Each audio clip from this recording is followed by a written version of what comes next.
Well, good evening, everyone. It's a pleasure to have you all. I know this has been a big thing to come when there is such a difficult, complex conditions here in the square. Though the Dead Sea Scrolls are enduring more than the political career of this and that candidate, but still. So thank you for everything, everyone for coming. It's really a pleasure and honor to have with us Professor Vered Noam. Professor Noam is a professor of Talmud at Tel Aviv University. She has been a visiting professor at Yale. She has got many prizes and recognitions, among them the Bruno Prize. But mainly, and this is what's so unique about her work, Vered has a combination of two things that usually do not come together in intellectual scholarly work. One thing is she has great training and capacities in a philological method and a tradition.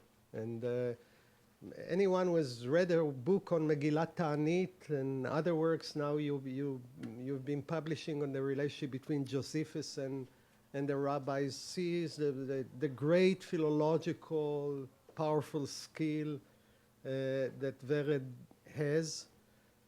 But besides that, which is plenty and powerful, Vered has an interest, a broader interest in larger intellectual historical concerns. And a latest book, which is related to the topic of this lecture, right, from Qumran to the Tanaitic revolution, perspectives on impurity and purity. It's really a wonderful classic, I would say, of history of halacha, with a great awareness of the underlying philosophical questions beyond a whole field of halacha that has to do with impurity and purity. So we are really eager to listen to you, and we honor that you came here, and we look forward to your lecture. And there will be, after the lecture, some time for questions and answers. I also want to announce this program is being taped by a nonprofit Jewish broadcasting service for future broadcasts. So when you ask questions, be aware that you're being recorded, right? So I'm also aware of that. So, and I also want to acknowledge Claudia Golden, who has been so helpful and wonderful in helping having this evening, and also Dr. Ivan Berkowitz, who has been a dear friend of Jewish law at NYU. So really thank you for all the support you're giving us. And we eager to listen to you, and thanks for coming. No.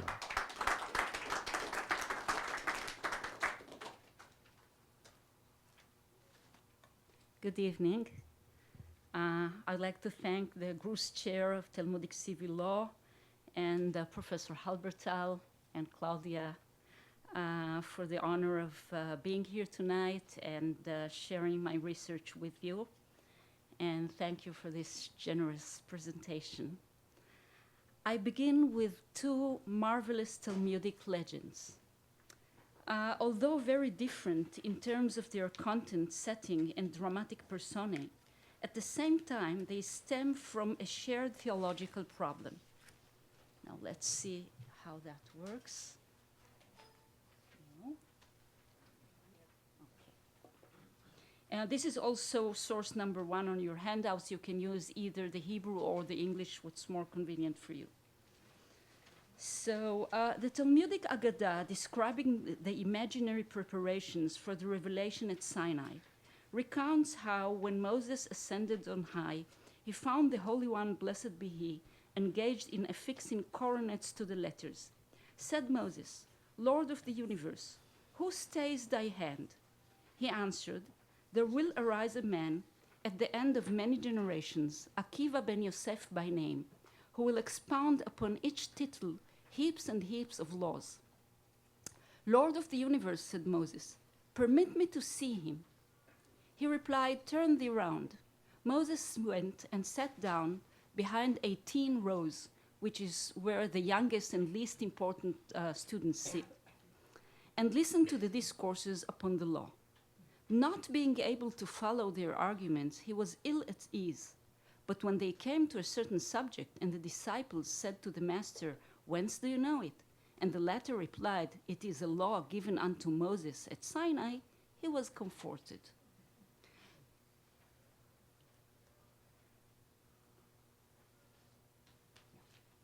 The second Agadah transforms biblical David, a leader, warrior, and poet, into a sage of the Tanaitic and Amoraic era, who is totally immersed in the minutiae of the laws involving a menstruating woman. For so said Rabbi Acha bar Bizna in the name of Rabbi Shimon the Pious, a harp was hanging above David's bed. As soon as midnight arrived, a north wind came and blew upon it, and it played of itself. He arose immediately and studied the Torah till the break of dawn. After the break of dawn, the wise men of Israel came to see him. Thus spoke David before the Holy One, blessed be he. Master of the world, am I not pious? All the kings of the east and the west sit with all their pomp among their company, whereas my hands are soiled with the blood of menstruation, with the fetus and placenta, in order to declare a woman clean for her husband. I always wonder whether this is ironic, a woman clean for her husband and the story of Bathsheba, etc. And what is more, in all that I do, I consult my teacher, Mephibosheth. And I say to him, "My teacher, Mephibosheth, is my decision right? Did I correctly convict, correctly acquit, correctly declare clean, correctly declare unclean? Am I not ashamed?" Motivating both stories is the theological problem posed by the enormous gap between the scriptural and the rabbinic worlds. Both tales share the same coping mechanism, the confrontation of a biblical figure with post-biblical halachic culture. The strategies, however, are totally reversed. In the first story, the author openly admits that Moses, as the personification of the written Torah, cannot comprehend the completely innovative path of the oral Torah, represented by Rabbi Akiva. Moses, meaning us, the addressees of this story, is eventually comforted by the formal, fictitious ascription of extra-scriptural traditions to Moses at Sinai. Though, ironically enough, these traditions are unrecognized by Moses himself while actually being at Sinai. By contrast, the second story is a creative attempt to camouflage the vast abyss between the biblical model of the ideal religious life and the theological value system fashioned by the rabbis. As a solution, it anachronistically superimposes the image of the Jewish sages of Roman Palestine or Sassanide Babylonia on scriptural characters and replaces biblical scenery with that of the Beit Midrash study hall of the Talmudic sages. The homilist does not feel satisfied until he converts David's harp, the symbol of his religious devotion and his lofty psalms, into an alarm clock of sorts, a technical device intended only to rouse David from his sleep so that he can engage in a meticulous, rational, halachic debate. Notwithstanding their different approaches, overt recognition versus concealment of the gap, both tales betray the fact that the discontinuity between the Bible and rabbinic culture did not escape the eyes of the Amoraic authors. Indeed, the rabbinic halachic system, which encompasses a period of hundreds of years from the destruction of the Second Temple until the reduction of the Talmuds, with its many facets and the literary works that comprise it, reflects a new Jewish culture almost completely distinct from the biblical religious world that preceded it. Apart from the great differences between the internal foci, the linguistic and cultural characteristics, and the historical circumstances that shape the Bible and rabbinic literature, the vast differences in their legislative content and scope are immediately and patently obvious. These include enormous expansions of certain halachic topics compared to their circumscribed biblical origins, and the total invention of legislative taxonomies with no biblical basis whatsoever. In a recent article, Moshe Halbertal described the rabbinic innovation as, this is my translation, I'm to blame, conversion of commandment into halakha. He observed that this is, quote, a unique creation whose essence is the formation of a condensed, thick field of instructions with high levels of resolution, often founded on a single general directive. Thus, the Mishnah not only marks a transformation in the content of halakha, it marks the very appearance of halakha. If we accept this characterization, says Halbertal, then the history of halakha begins with the rabbis. During the period that preceded them, halakha had no history, simply because halakha had no existence prior to its emergence in the rabbinic world. Yaakov Zussman, in a seminal article written in 1990 on the history of early halakha, puts it slightly differently. And thus he says, one stands awed by the remarkable phenomenon of a fully developed halachic system governing all aspects of life and crystallized to its most minute details, which emerges fully formed in the classical halachic literature of the Tanaim. How did all this evolve? What were the stages of its development? What changes did the halakha undergo from biblical times up to its final consolidation in Tanaitic literature? The essence of Zussman's article is devoted to the far-reaching significance of the Dead Sea Scrolls as a way station between the Bible and the Mishnah for understanding how Tanaitic halakha had developed. Zussman complained that the extensive scholarly literature on the scrolls in the 4 decades that had elapsed from their discovery until the writing of that paper had neglected the study of the history of halakha. He called for a return to the study of this history with the aid of the treasure trove that had fallen into our laps with the discovery of the Qumran library. The study of Dead Sea Scrolls halakha has indeed gained great momentum since the publication of this paper, a quarter of a century ago. 2 important scholars teach here at NYU. One of the founders of the field is Professor Schiffman, Larry Schiffman, and Professor Alex Jassen is a younger representative of scholarship in this field. Nonetheless, it appears that the challenge of returning to the study of the history of halakha in general is still in its infancy. Scholars of Dead Sea Scrolls texts of religious law focus mainly on the exploration of Qumran legislation in its own context, comparing it to notable parallels in rabbinic literature. Now, following the complete publication of the Qumran literature, and in view of the extensive and productive exploration of the different sources in and of themselves, the time has come to begin to reinvestigate halakha as a whole. Its different streams, metamorphoses, and developments, beginning from its origins, whether we believe them to be history of halakha, as Zussman believes, or prehistory of halakha, as Halbertal says, in the Bible and in ancient tradition, to the Garden of Forking Paths in the Second Temple era, and on to the crystallized, intricate, sophisticated system formulated in Tanaitic literature. This ambitious undertaking can be achieved only piece by piece by carefully mapping different halachic areas and examining them one after the other. It is only by combining the results of research in the different halachic realms that we may obtain the beginnings of answers to the weighty questions that have engaged scholars from medieval times to the beginning of modern-day Wissenschaft des Judentums. What were the religious stimuli and the philosophical and theological stances that impelled the post-biblical evolution of a particular area of halakha? What is the nature of the religious world that the formulators of halakha in different time periods and in different groups wished to establish? which components of their project were deliberate innovations and which stemmed from an ancient tradition to which they merely gave a more precise formulation. To what extent are the layers of halachic development rooted in biblical exegesis, extra-biblical traditions, or innovations in religious practice? What are the relationships between the various temple-era corpora of halacha, and how do these corpora relate to later rabbinic formulations?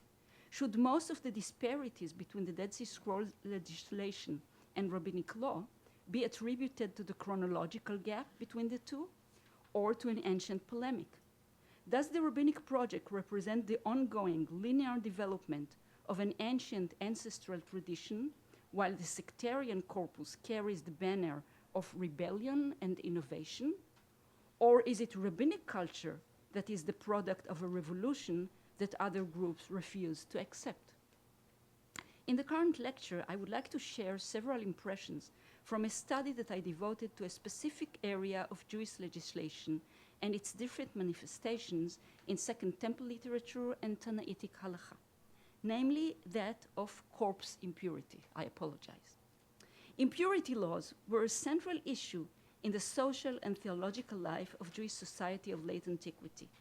Moreover, the post-biblical treatment of corpse impurity in different Jewish circles has revealed their attitudes to major themes such as definitions of life versus death, nature versus culture, the sacred versus the profane, the extent of humanity attributed to a fetus on the one hand and to a non-Jew on the other, the boundaries of the human body, and more.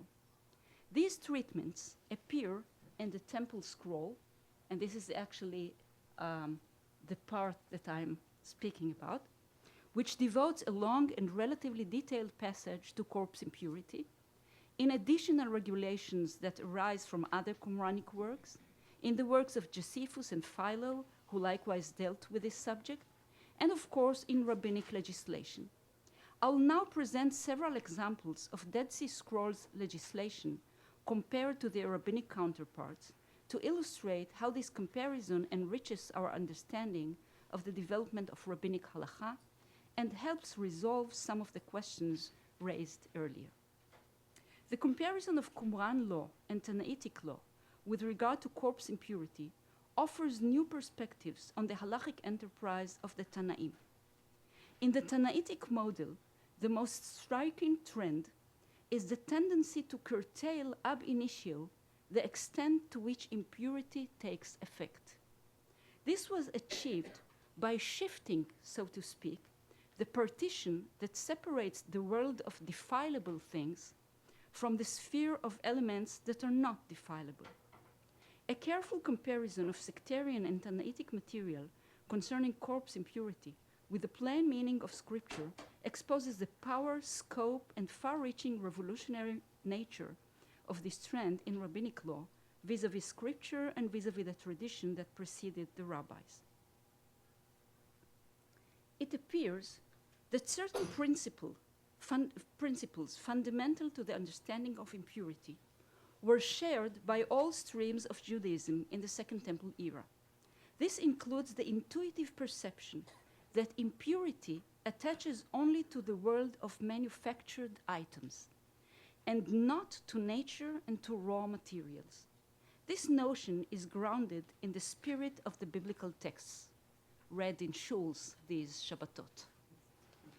The Torah, in the various passages on impurities, speaks of the impurity attaching to persons and their clothing, to food and drink, to means for riding and bedding, and to various vessels, but stresses the undefilability of a spring or cistern in which water is collected, and seed grain that is to be sown, which has not been watered.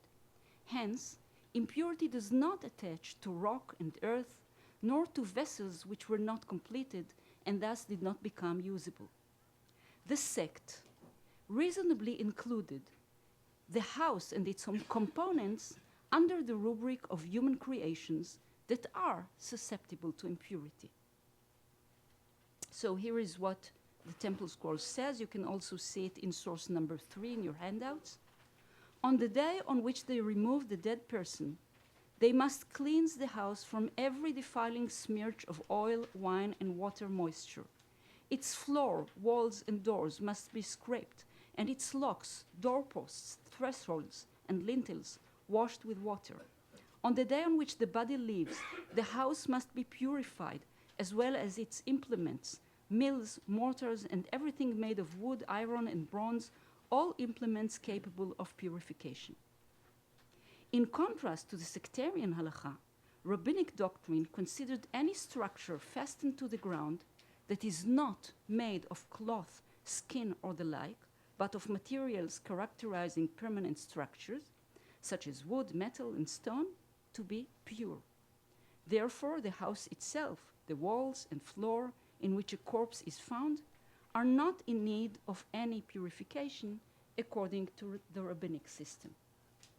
So here is, for example, a Mishnah from Bameh Madlikin, which people recite on Friday nights.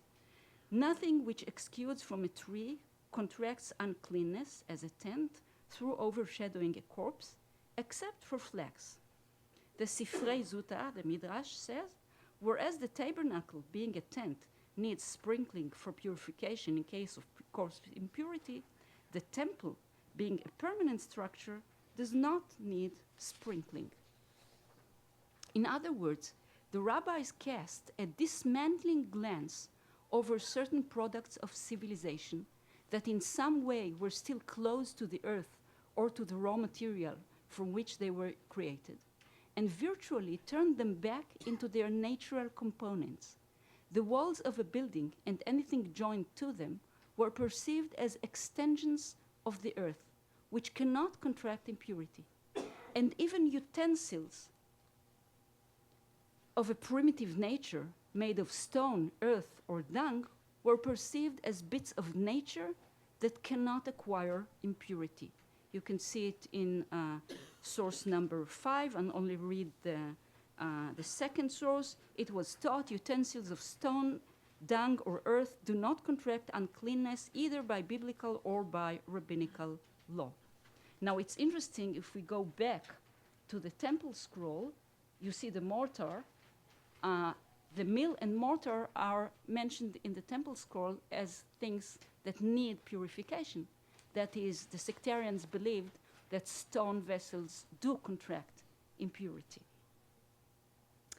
In certain respects, the sages also reduced the power of the primary source of impurity, that is, the corpse itself. Scripture instructs, and you have it in source number 6. This is the law. When a man dies in a tent, everyone that comes into the tent and everything that is in the tent shall be unclean, impure 7 days. That is, the very presence of a corpse in a tent defiles everyone and everything inside this tent, even without contact with the corpse. However, in the open, defilement requires direct contact with the corpse, grave, or bone. And in the open, whoever touches a person who was slain by the sword, or who died naturally, or a human bone, or a grave, shall be unclean 7 days. Now the question is, if we put a bone inside a tent, would it cause tent impurity to spread? Or is this law limited to complete, to whole corpses? Now the polemic Qumranite treatise named Miktzat Maaseh Torah, which is engaged in refuting the sect's opponents' halachic views, states the following. And concerning the impurity of the human bones, we say that every bone that is incomplete should be treated as whole and complete, according to the law of the dead or slain. The author appears to claim that even a small and incomplete bone defiles according to the law of the dead or the slain who are mentioned in the same verse. This is Hekesh. That is to say, that just as the entire corpse of a dead or slain person renders those being in the same tent or house with it impure for 7 days, so does any bone, whether whole or not. In the rabbinic view, in contrast, bones per se do not convey tent impurity in the manner that a corpse does. Only major bones of recognizable form, or bones that constitute the greater part of a human skeleton in quality or quantity, convey impurity by overhang in a tent. And you can see it in source number 7 in your handouts. These contaminate in a tent the backbone or the skull, a quarter cup of bones from the larger part of the frame of the skeleton, or from the larger number of bones, etc. The far-reaching implications of this leniency are clearly demonstrated in the situation described in the Tosefta Ohalot. This is source number 8, and you can see it here. Maaseh, it once happened. They brought buckets of bones from Kfar Tavya, and they left them in the open air at the synagogue in Lod. Theodoros the physician came in with all the physicians with him. They said, there is not present a backbone from a single corpse, nor a skull from a single corpse. That means that all the people and the sages who were present at that time in the synagogue are not becoming impure, even though there are buckets full of human bones in the room, because they don't constitute the larger part of a human corpse. They said, the rabbis there, since some present declare impure and some present declare pure, let us arise for a vote. They began from Rabbi Akiva, our hero today, and he declared them pure. They said to him, since you who in the past declared impure have declared pure, let them be pure.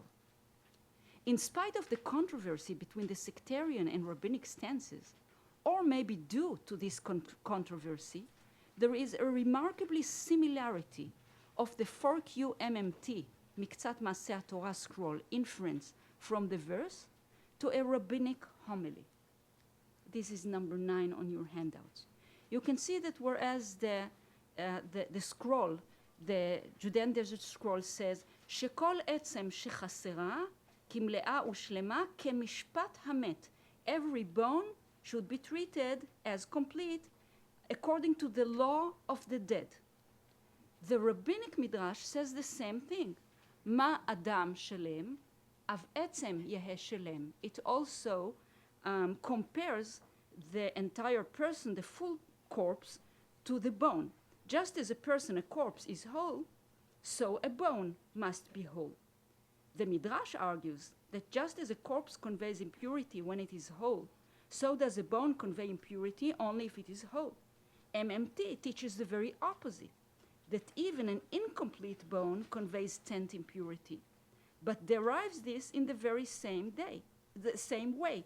Just as corpse conveys tent impurity, so does any bone, whether whole or not.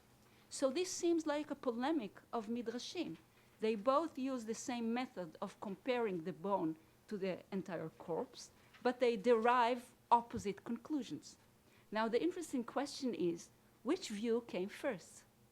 In other words, as we asked before, does the sectarian position represent rebellion against the Pharisaic rabbinic earlier tradition? Or does rabbinic culture represent a revolution for leniency that other groups refuse to accept?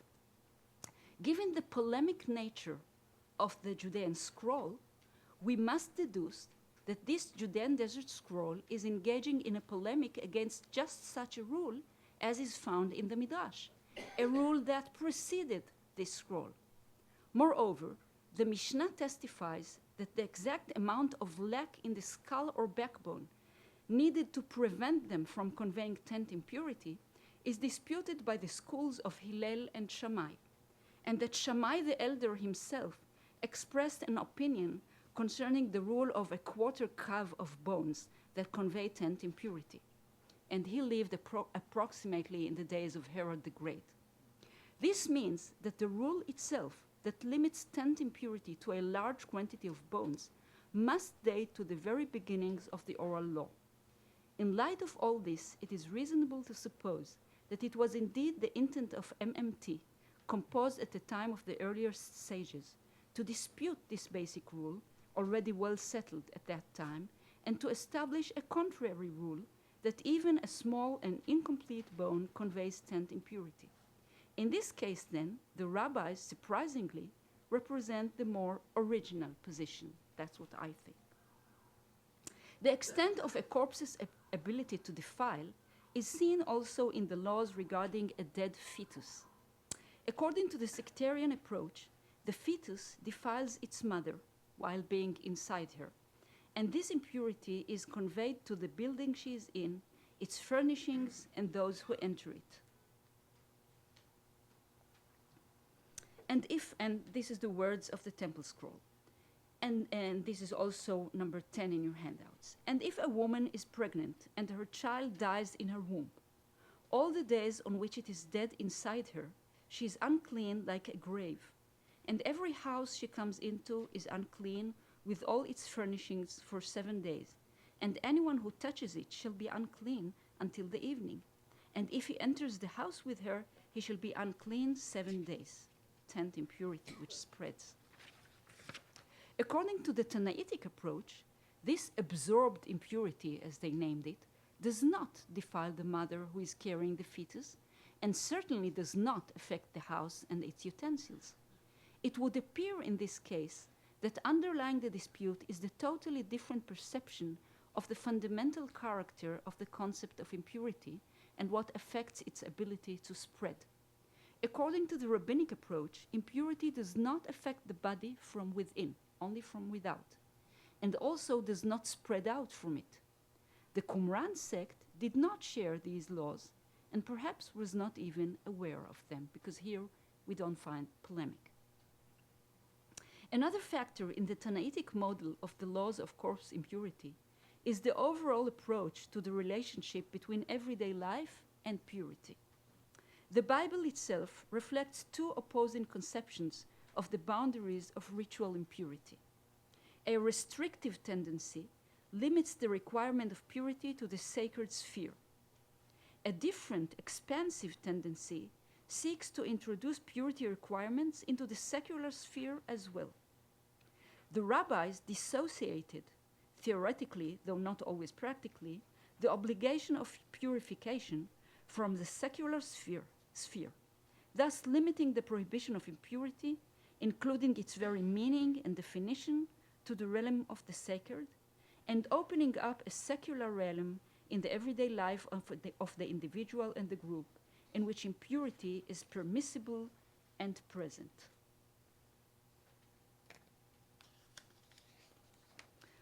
Whereas the Bible categorically insists that certain types of impurity be kept out of everyday secular realm as well, the Israelite camp, for example, the leper was expelled from the Israelite camp, as we also find in Qumranic law and even in Josephus, who both referred to cities. The rabbis equate this protected secular sphere with Jerusalem alone, which according to them is analogous to the camp of the Israelites. Thus, outside Jerusalem, for example in Tel Aviv, impure persons are not subject to expulsion from populated areas. As a result, the entire arena of everyday Jewish life was divorced from any requirement of purification. Another stimulus that impelled the post-biblical evolution of some rabbinic laws is in fact a political one. This is in honor of Bernie Sanders. The restriction of priestly involvement in religious rituals wherever possible.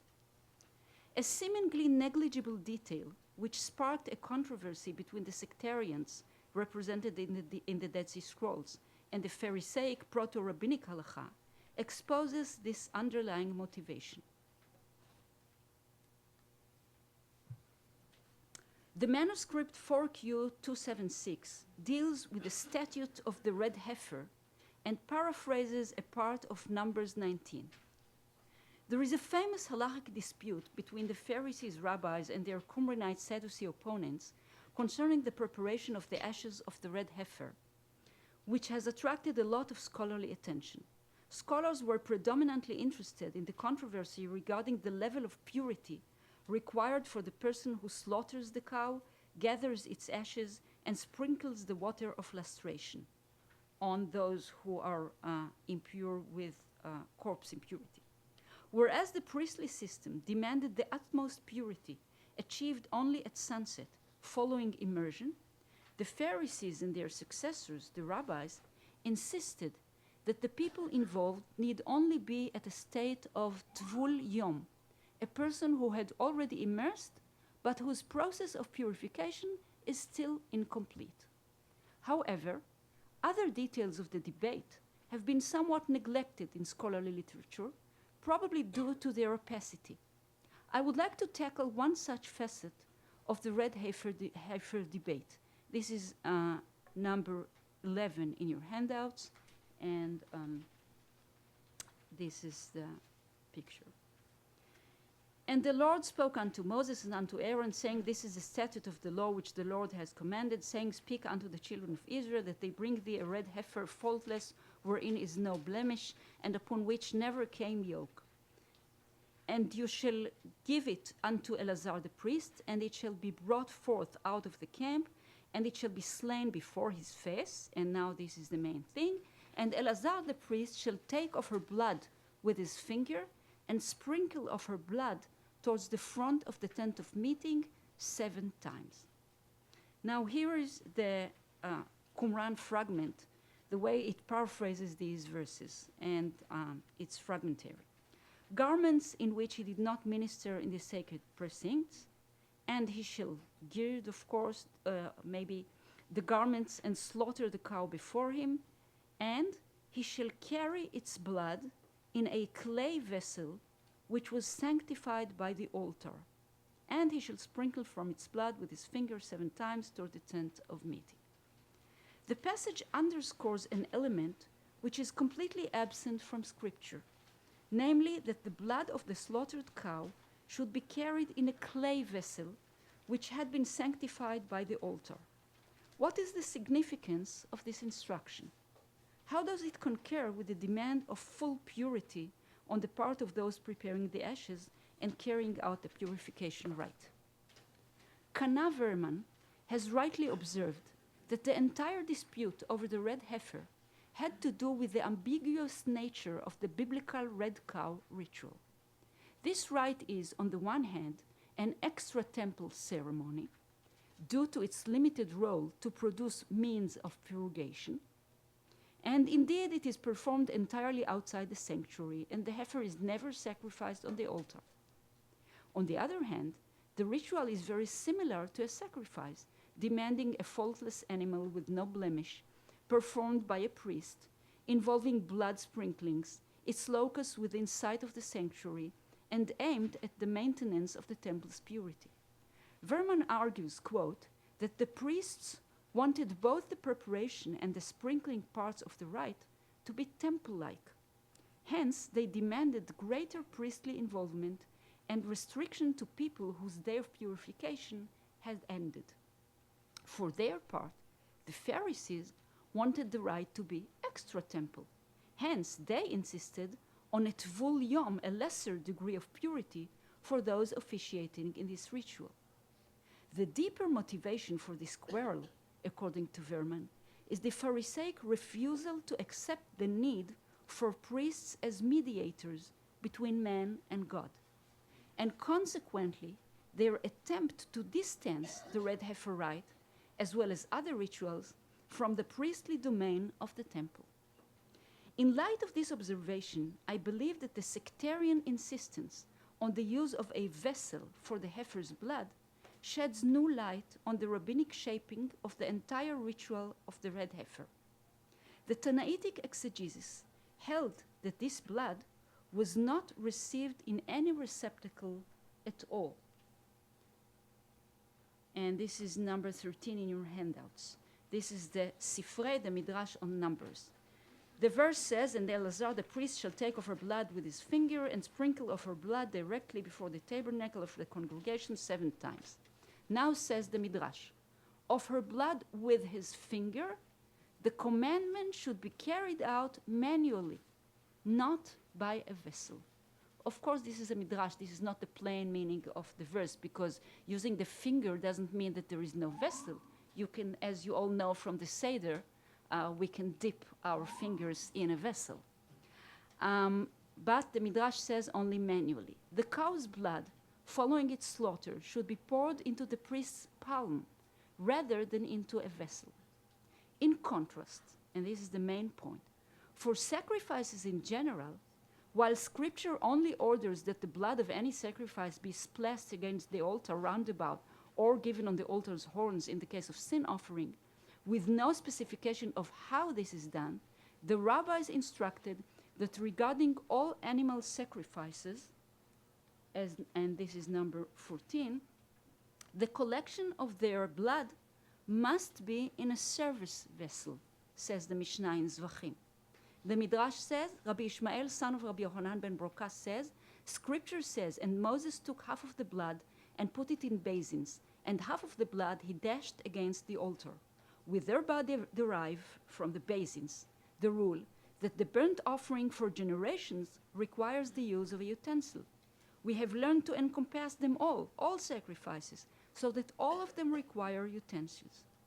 In accordance with this rule, the Tosefta states that if the priest received the blood of a sacrifice in an ordinary unconsecrated utensil, let alone with his hand, it is unfit. The sacrifice is pasul. Thus, it becomes clear that the avoidance of a vessel is apparently a measure taken by the sages in order to deliberately distinguish between the red cow and temple rituals. According to the same principle, in the case of the red heifer, the priest is supposed to receive the blood with his left hand. You can see it in the Mishnah. He receives the blood with his left hand, whereas this same practice renders other sacrifices invalid. If the Mishnah says that if a priest received the blood of a sacrifice with his left hand, again, the sacrifice is unfit. Once I realized this, I went through all the details of the red heifer ritual and found out that this was the key to decode the overall Tanaitic designation of the ritual. So you can see it also in your handouts, number 15.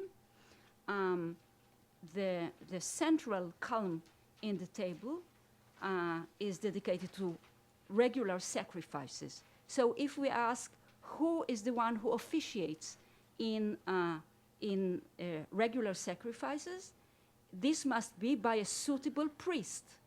But if we move to the left to the red heifer, according to rabbinic law, all are fit to sanctify, not a priest. The collection of the ashes is fit by anyone. Even a woman can also sprinkle. Now, what does the Qumran law say? The Qumran law says that the ashes should also be handled by priests, sprinkling by a priest. In other words, the Qumranites want to make the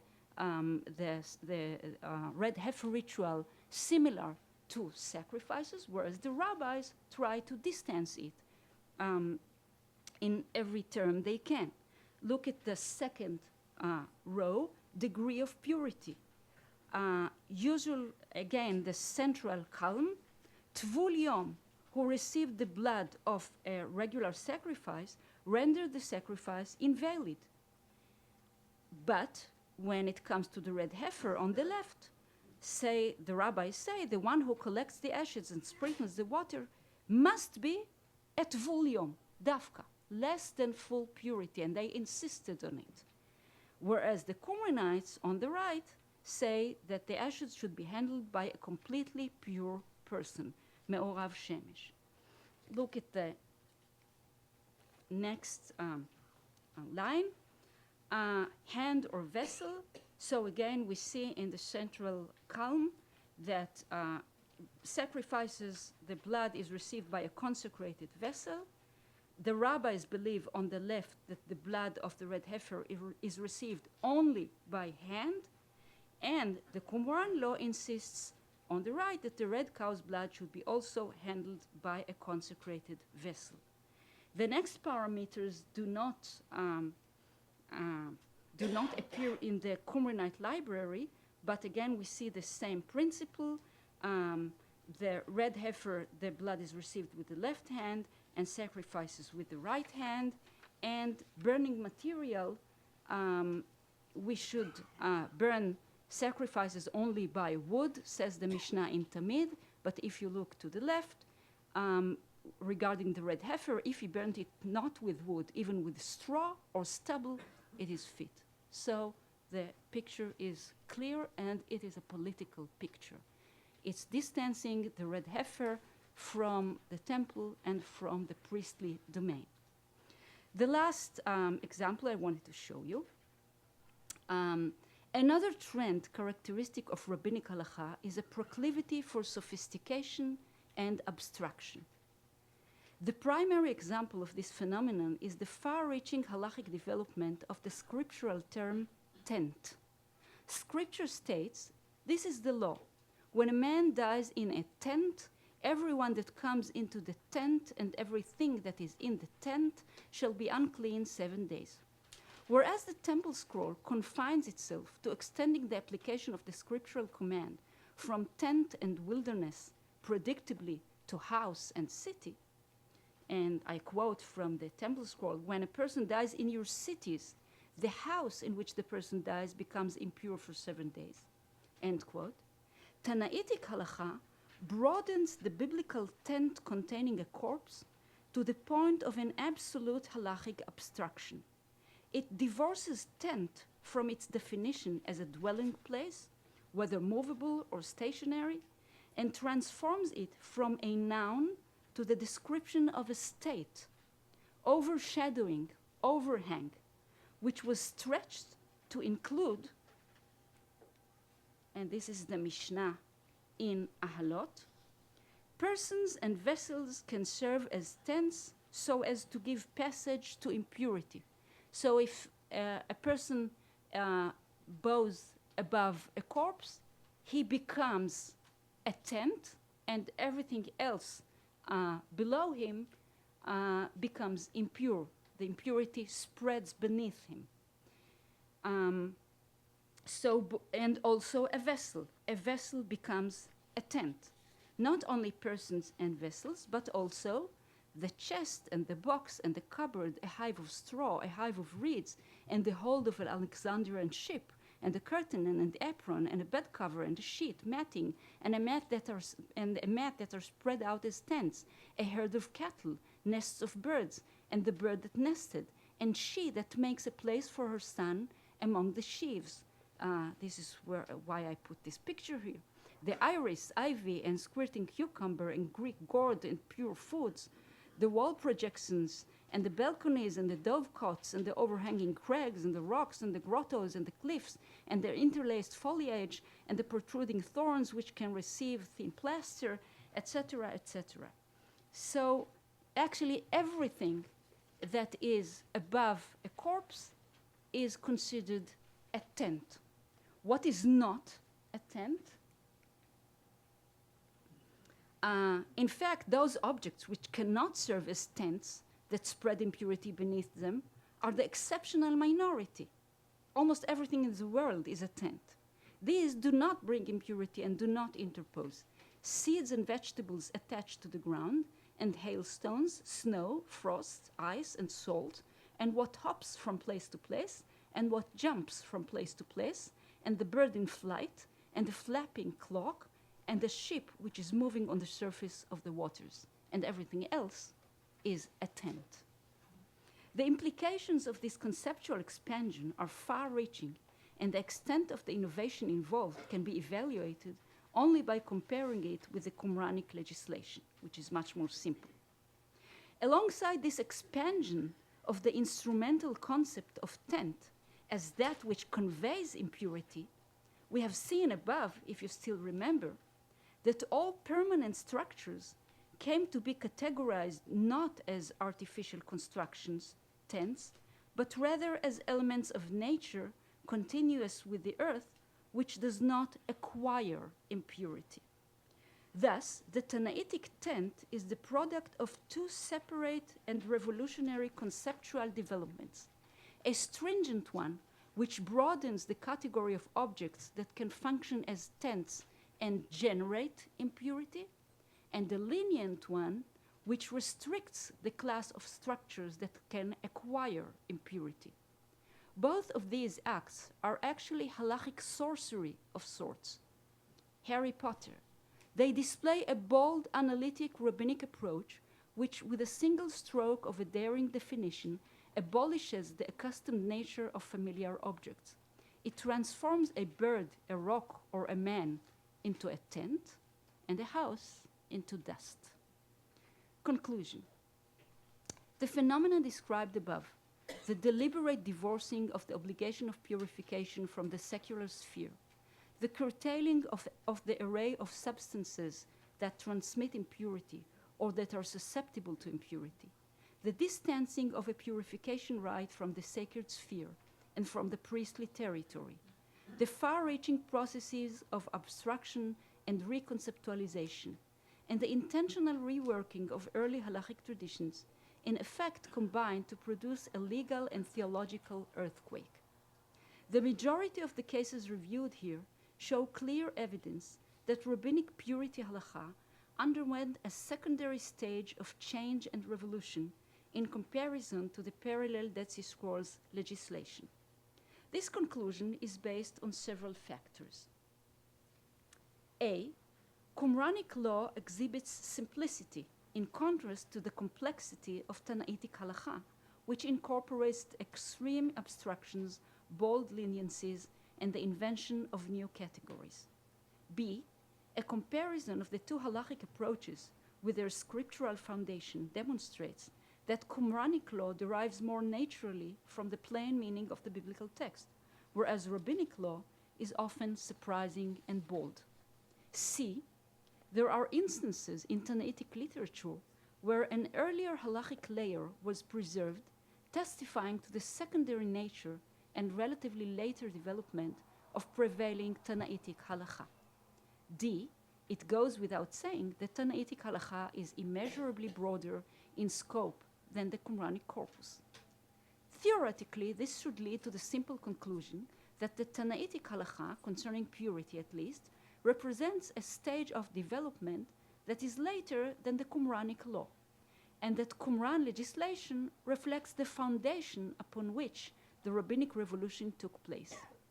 This conclusion would be consistent with the fact that the material embedded in Tanaitic literature derives mostly from a much later period, and it also was redacted hundreds of years later. But this explanation does not suffice here, nor does it suffice in the field of halacha in general, for several reasons. A. Both corpora suggest a shared ancient stratum of common inherited material, which, while lacking a scriptural source, is deeply rooted in a long history of traditional practice. In such cases, the differences between the two methods represent parallel developments atop this ancient layer, rather than a sequence in which one method serves as a springboard for the other. This hidden ancient stratum preceded probably the split between the sects. In effect, this explanation is a modern formulation of what Josephus called paradosis ton pateron, ancestral traditions, and which the rabbis defined using terms such as halacha, shmu'ah, or the term which comforted Moses at the beginning of this lecture, the law handed down to Moses at Sinai. B. Dead Sea Scrolls halacha does not reflect only what emerges from scripture and early traditions, but also displays some deliberate departures from scriptural regulations in keeping with the community's religious orientation. C. Qumranic literature is engaged in a polemic against laws that are similar to rabbinic law. We have seen it. This polemic demonstrates that many fully developed conceptions with which we are familiar from the Tanaitic world were already in existence during the time period of the Qumran sect and might reflect the original rather than the secondary legislation. D. Tanaitic halacha, too, reflects and sometimes explicitly testifies to a polemic against opposing halachic positions from the Second Temple era. Therefore, the rabbinic laws that are involved in this polemic must have originated in pre-rabbinic culture, like the sectarian laws against which they fought. E. rabbinic literature contains ancient materials which are recognizable by their literary characteristics, their contexts, and the names of the sages involved, as we mentioned Shammai the Elder. It is surprising to discover how early are some of the reforms in the area under study. The sophisticated abstraction that divorces the tent from its plain meaning was an established principle in the days of the house of Hillel and the house of Shammai. The lenient definitions of camp and sanctuary found in the Tannaitic literature apparently preceded the writing of MMT, which engages in a polemic against its opponent's definition of camp. The leniency with regard to the ability of a bone to convey tent impurity was recognized as early as the time of Shammai the Elder and sparked a polemic in the Dead Sea Scrolls. Thus we see that alongside early traditions that served as the foundation for both halachic systems, these two systems also display originality and innovation, and both testify to the existence of a lively halachic debate in the Second Temple period, which preceded and fueled them. Nonetheless, the later Tannaitic halacha clearly reflects a far-reaching revolution in its own right. So how can we reconcile these facts?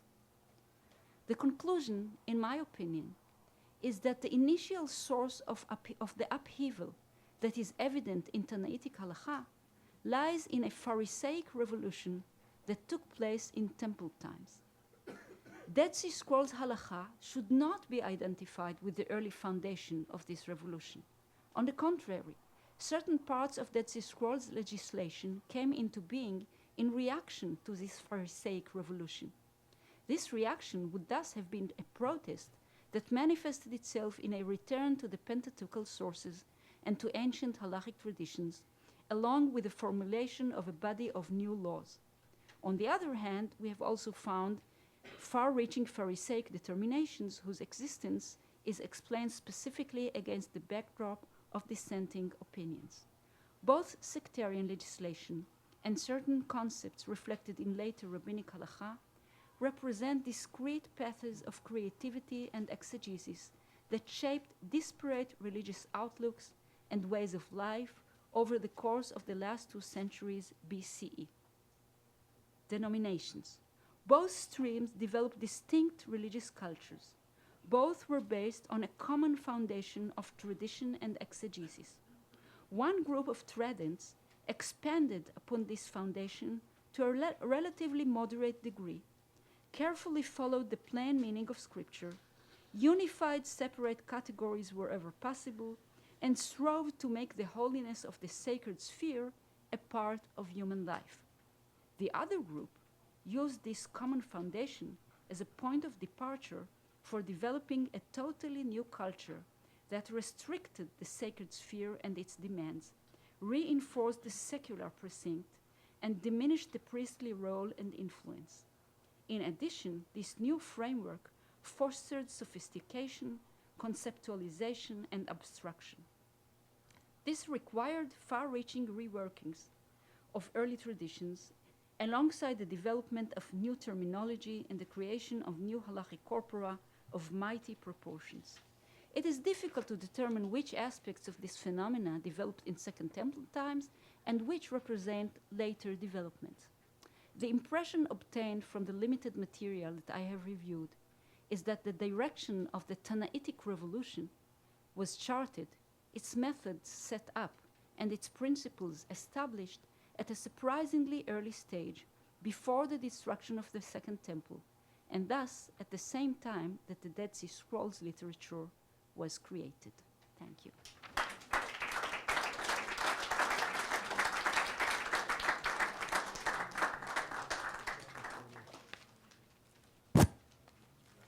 Well, I want to thank Professor Noam for the very illuminating, wonderful lecture that touches upon central issues of the history of halacha. So thank you very much.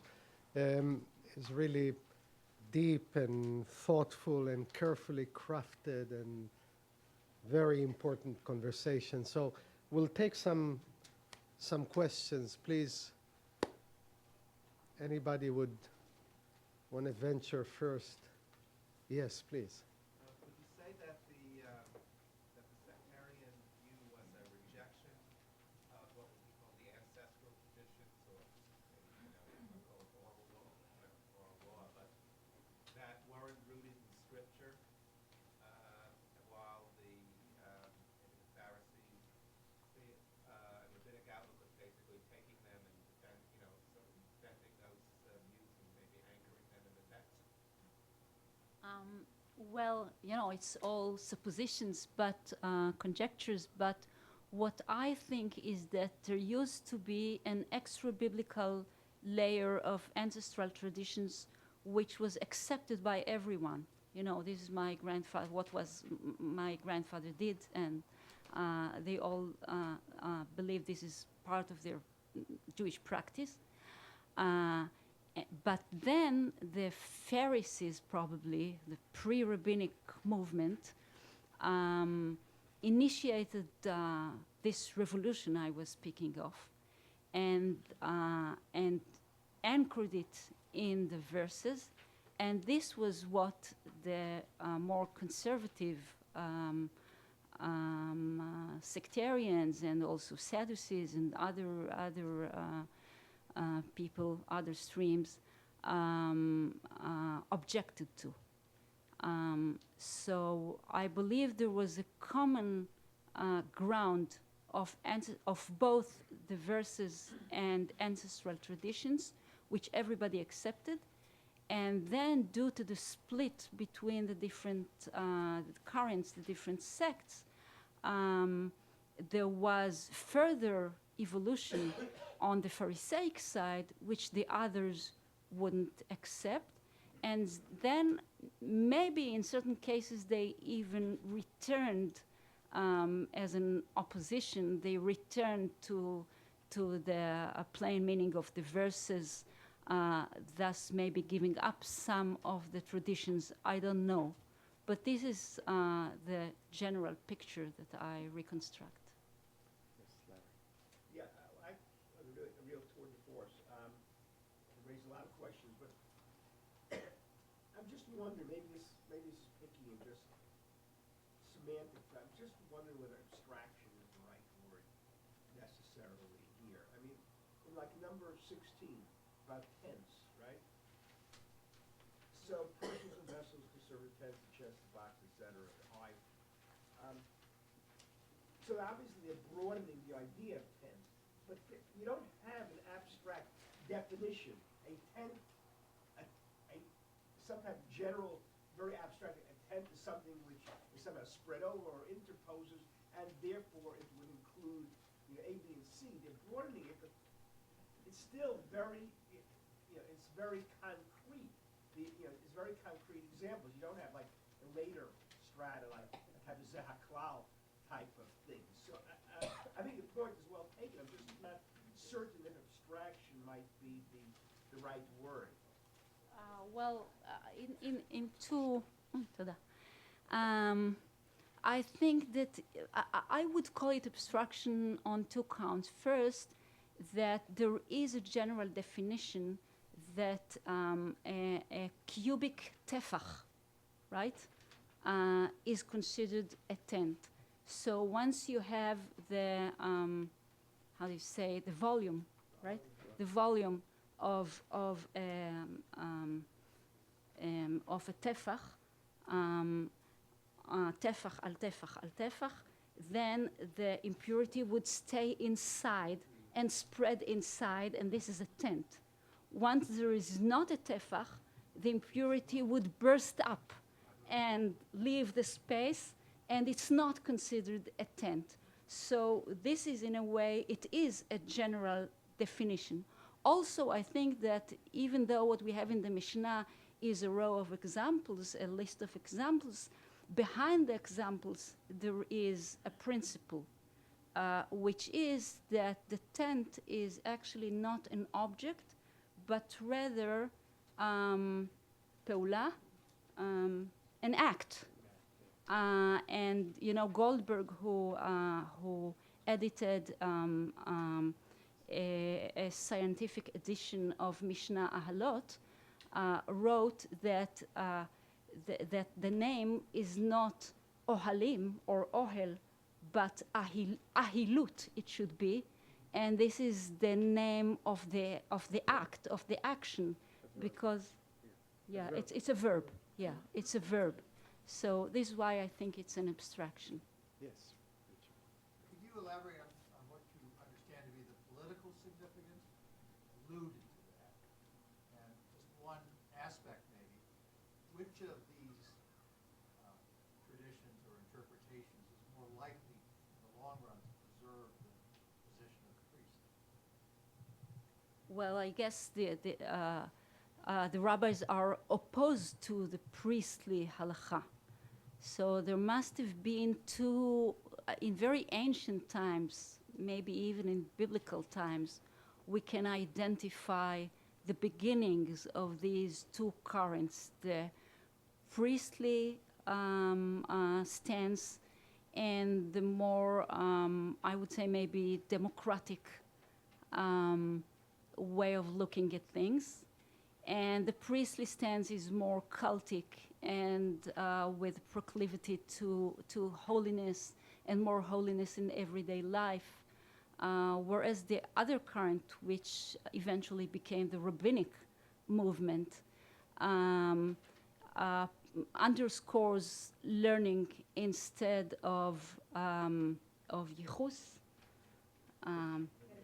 pedigree. Yeah, you know, the Mishnah in Horayot says that mamzer talmid chacham, that a learned bastard comes first before a high priest if he knows more Torah. So, so it's a different set of values.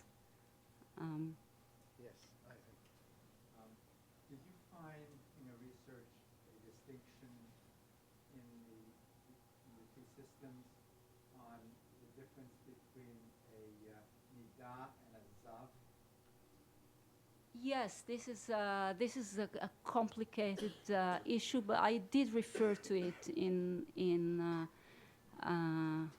some of the things I wrote. Rabbinic culture tends to eliminate the zav, and I was wondering if the other one is more. There is an interesting paper on the issue of the difference way they perceive the zav, which is very different between the rabbinic system and sectarian one, by the late Joseph Baumgarten. He wrote an interesting article on the zav, and it's true that the rabbis actually eliminated it. Yes. Thank you for this wonderful synthesis. But I'm wondering why polemic necessarily has to show its later. You say the Qumran's polemicizing against the rabbinic view of the corpse, the entire corpse of the bone, therefore it must be later. You know, I can polemicize against all sorts of things, and others can polemicize against me, and this can go on for centuries, you know, with the same positions. It doesn't necessarily mean it's later. You know, our knowledge of the early Second Temple is so gapped. You know, it could be you just have two streams that antedate both Qumran and the rabbis. This polemic is going on for centuries. So related to that, you know, it's a sort of ancillary question. You know, how do you see the calendrical debate? You know, is this Qumran polemicizing against an ancient calendar, the rabbinic calendar, and innovating their very rigid calendar, or are these two traditions that just go way back? Well, this is very difficult to answer, but what I was trying to deduce from the existence of an argument, of a debate, is that is not that the material is late, but on the contrary, that it's early. I mean, if you see a rabbinic halachic stance, it might be the default is that it's late, the time of Rabbi Akiva or whoever. But when you find a Dead Sea Scroll from the 2nd century BCE polemicizing against this opinion, this means that this opinion had already existed in the 2nd century BCE. So this is, I believe, evidence, the fact that the Qumranites polemicize against certain opinions that and up until now we knew only from rabbinic literature, is evidence to the antiquity of some, of course not all, but some of the rabbinic principles. This is what I was trying to say, and I also must say that you're the first who wrote about the concept of the abstraction of the tenth, right? The calendar. Yes, Ah, yes, please. Forgive me if I'm incorrect, but I think after reading for QMMT, you mentioned that it's operating on a Heckish principle. To what degree are you relying on a shared legal hermeneutic between the Dead Sea Scrolls and rabbinic literature in order to study comparative work? well, I did write one article about the beginnings of Midrash Halacha in Qumran literature. So it's clear that on the surface, the Midrash is a rabbinic creation, because in the Dead Sea Scrolls there is no terminology similar to that of the rabbis of Gzera Shava, Hekesh, Kal Vachomer, and all these ways of deducing halacha from the verses. And there are no names of sages and no dialectic and nothing that is similar to Midrash. But on the other hand, I believe that we can actually identify the midrashic, the beginnings of midrashic thinking behind the Qumranic wording. In certain cases, we see, for example, here, they say the law of the bone is the same as the law of the dead or slain. And these words appear in the same verse. So it seems that they try to deduce the law of one item in the verse from another which is mentioned just near it. Now, this is what the rabbis would later on term hekesh, and it would become a rule by which to deduce halacha from the verses. The Qumranites were not that developed, but they did use this way of thinking. I also tried to show that there is even the beginning of terminology. There is also a paper by Aaron Shemesh who showed certain kinds of this primordial terminology, and I showed that sometimes the sect uses the ke, the kaf hadimyon. This thing is ke, is as that thing, where the first thing is not mentioned in scripture or is unknown, and the second thing to which they compare it is something mentioned in the Pentateuch. So this is actually the very beginning of Midrash. Good. We'll take another question, the last one, please, or two questions. I don't want to be last. No, that's fine. You won't. My question is about minority opinions, at least on the fine points within the vast literature that we have of the rabbinic period. I seem to recall that there is a machloket, a disagreement between Rabbi Shimon and the Chachamim, the majority of the rabbis, about haza'ah, which is sprinkling with the finger, and zrika, which is sprinkling with a vessel.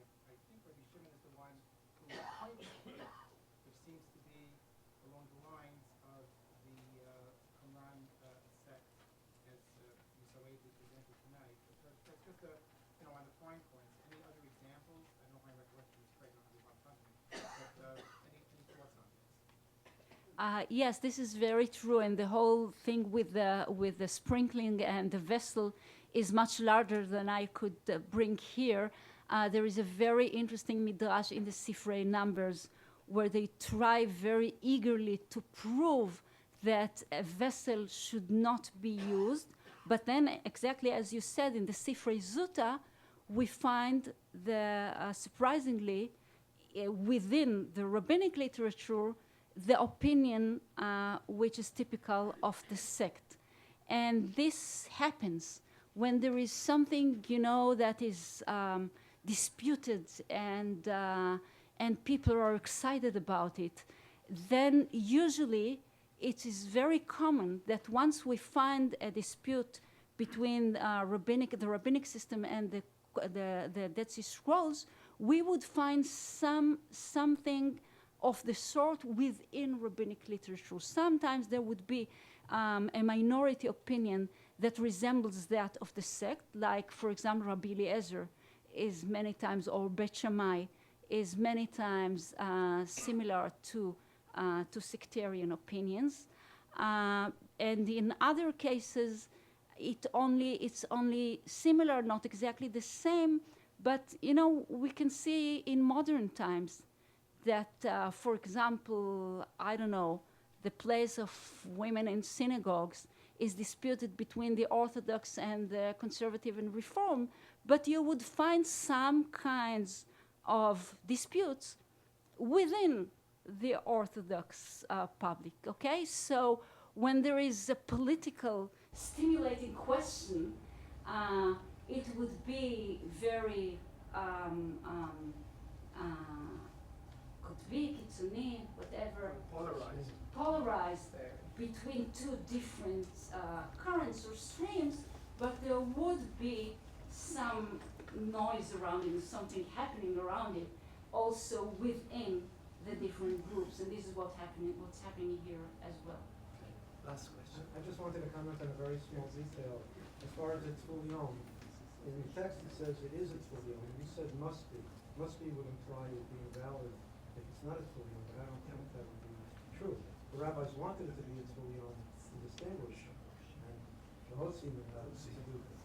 But it would not be invalid if it was not. Well, they don't say that it's invalid, but they tell the famous story in Mishnah and Tosefta that when this priest, this Sadducee priest, tried to